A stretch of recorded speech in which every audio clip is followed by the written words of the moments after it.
Selama puluhan tahun, Indonesia mengalami sebuah skandal ekonomi yang sangat rapi. Praktik ini legal, dilakukan secara terang-terangan, namun sukses membuat kas negara kita terus-menerus tekor. Kekayaan alam kita dikuras habis-habisan dari dalam bumi pertiwi. Namun, uang dolar hasil penjualannya tidak pernah benar-benar mendarat di dalam negeri. Kita kaya di atas kertas pencatatan dokumen, tetapi kita miskin di dalam rekening bank domestik. Namun, permainan nyaman yang dinikmati oleh para raksasa konglomerat tersebut resmi berakhir hari ini. Mulai September tahun ini, seluruh pengusaha swasta dipaksa turun panggung dari jalur perdagangan internasional. Pilihan mereka sekarang hanya ada dua. Pertama, mereka wajib tunduk dan menjual seluruh hasil bumi mereka lewat satu pintu danantara. Atau pilihan kedua, mereka harus angkat kaki dan dilarang melakukan aktivitas ekspor selamanya. Ini adalah pengambil alihan kekuasaan ekonomi terbesar yang pernah dilakukan sejak era nasionalisasi. Mengapa pemerintah sampai harus mengambil langkah yang begitu ekstrim? Mengapa Presiden Prabowo harus menempuh cara yang dinilai sangat nekat ini? Jawabannya ada pada sebuah misteri besar yang selama ini menjangkiti ekonomi makro kita. Fenomena ini sering disebut oleh para ekonom sebagai paradoks devisa hasil ekspor. Indonesia adalah salah satu raksasa produsen sawit dan batu bara terbesar di dunia. Setiap kali harga komoditas global melonjak naik, media massa kita selalu merayakan berita tentang surplus neraca perdagangan. Berita itu disiarkan berbulan-bulan dengan nada bangga. Secara teori ekonomi dasar, ketika sebuah negara menjual lebih banyak barang ke luar negeri daripada membeli dari luar, maka mata uang negara tersebut harusnya otomatis menjadi sangat perkasa. Hal itu terjadi karena pasokan mata uang dolar Amerika mengalir melimpah ke dalam pasar domestik. Namun kenyataan di lapangan justru berbanding terbalik. Mata uang rupiah kita tetap saja loyo, kurus, dan sangat gampang gemetar setiap kali ada guncangan moneter global. Mengapa uang dolar hasil penjualan bumi kita seolah-olah menghilang tanpa jejak? Selama ini, devisa hasil ekspor atau DHE hanya sekadar menumpang lewat di sistem pencatatan bea cukai kita. Begitu transaksi di pelabuhan selesai, uang dolar tersebut langsung terbang dan diparkir di perbankan luar negeri. Aturan lama di era sebelumnya, yang mencoba mewajibkan pengusaha menaruh 30% dolarnya di bank domestik selama 3 bulan, terbukti mandul dan memiliki banyak celah hukum. Pemerintah akhirnya sadar, membuat aturan hukum yang pasif saja tidak akan pernah cukup. Jalur perdagangannya yang harus direbut secara paksa. Lalu, kemana sebenarnya larinya uang dolar hasil bumi kita tersebut? Alamat utamanya hampir selalu sama, yaitu Singapura.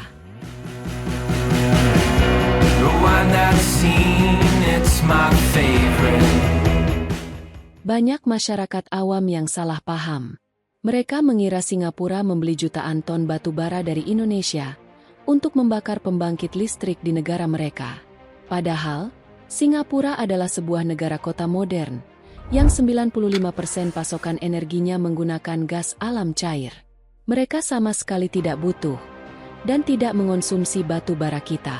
Singapura bukanlah pembeli akhir, melainkan sebuah tempat penampungan brankas kertas. 3 komoditas utama yang kini dikunci oleh danantara yaitu sawit, batu bara, dan paduan besi memiliki nilai ekspor nasional yang luar biasa masif. Nilainya mencapai angka sekitar 65 miliar dolar Amerika setiap tahunnya. Sektor perdagangan komoditas tak kasat mata inilah yang berhasil menopang hingga 18% dari total produk domestik bruto milik Singapura. Bagaimana caranya negara sekecil Singapura bisa menikmati ini tanpa memiliki satu jengkal pun tambang batu bara? Jawabannya ada pada trik ekonomi yang bernama transfer pricing, atau penggeseran keuntungan melalui perusahaan cangkang. Laporan investigasi internasional dari Badan Global Witness pernah membongkar contoh nyata dari praktik ini pada salah satu perusahaan tambang raksasa di Indonesia. Pola mainnya sangat cerdas. Perusahaan tambang di Indonesia mendirikan sebuah anak usaha kecil, atau trading arm, di Singapura. Secara dokumen kertas, batu bara dari Pulau Kalimantan dijual ke anak usahanya sendiri yang ada di Singapura dengan harga yang ditekan semurah mungkin, di bawah harga pasar resmi. Namun secara fisik di lapangan, Kapal kargo pembawa batu bara tersebut tidak pernah sedetik pun mampir ke pelabuhan Singapura. Kapal tongkang itu langsung berlayar dari perairan laut Indonesia menuju ke negara pembeli asli, seperti Cina atau India. Disinilah trik utamanya bekerja. Kantor cangkang yang berada di Singapura tadi, yang kemudian menjual batu bara tersebut ke pembeli asli di Cina, dengan menggunakan harga pasar internasional yang jauh lebih mahal. Dampaknya sangat mematikan bagi ekonomi kita. Selisih keuntungan dolar yang luar biasa masif dari penjualan tersebut, otomatis masuk dan mengendap di dalam sistem perbankan Singapura. Mereka melakukan itu demi menikmati tarif pajak korporasi di Singapura yang sangat rendah, yaitu hanya sekitar 10%. Sementara itu, negara Indonesia hanya mendapatkan remah-remah pajak yang sangat kecil, karena keuntungan perusahaan di dalam negeri sengaja dibuat menyusut. Jika kita tarik secara historis menggunakan basis data perdagangan Perserikatan Bangsa-Bangsa, atau UN Comtrade, praktik pelarian nilai ekspor ini diperkirakan telah mencapai angka akumulatif yang gila-gilaan. Angkanya menyentuh 908 miliar dolar Amerika selama 3 dekade terakhir.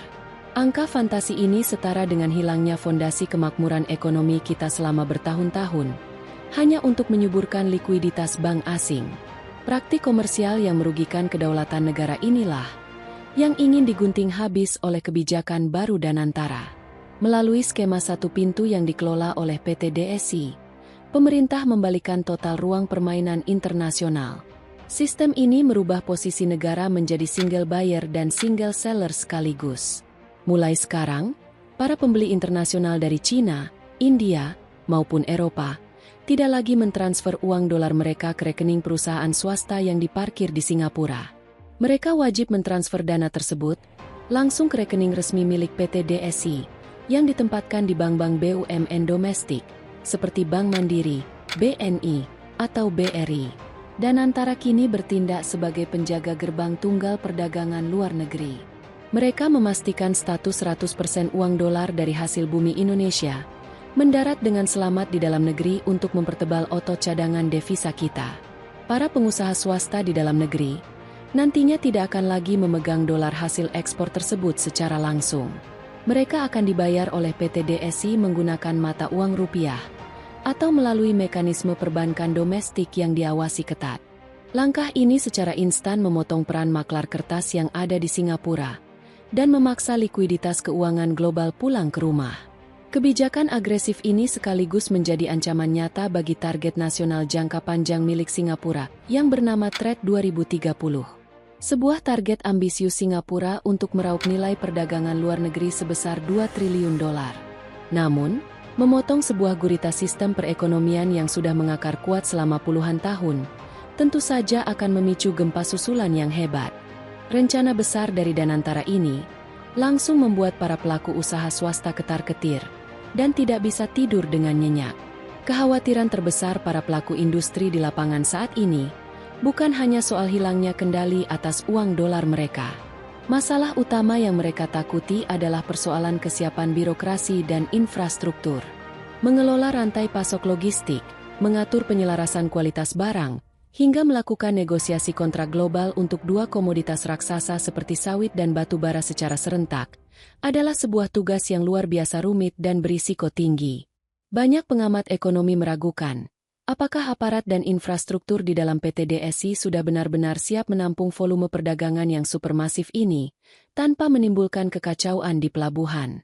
Jika pada masa implementasi penuh di bulan September nanti, birokrasi Danantara berjalan lambat atau mengalami masalah teknis, maka risiko terjadinya kemacetan ekspor total atau fenomena freeze berada di depan mata. Jika hal buruk itu terjadi, pasokan komoditas global akan terganggu, harga pasar dunia akan mendadak kacau, dan reputasi perdagangan internasional negara Indonesia akan menjadi taruhan utamanya.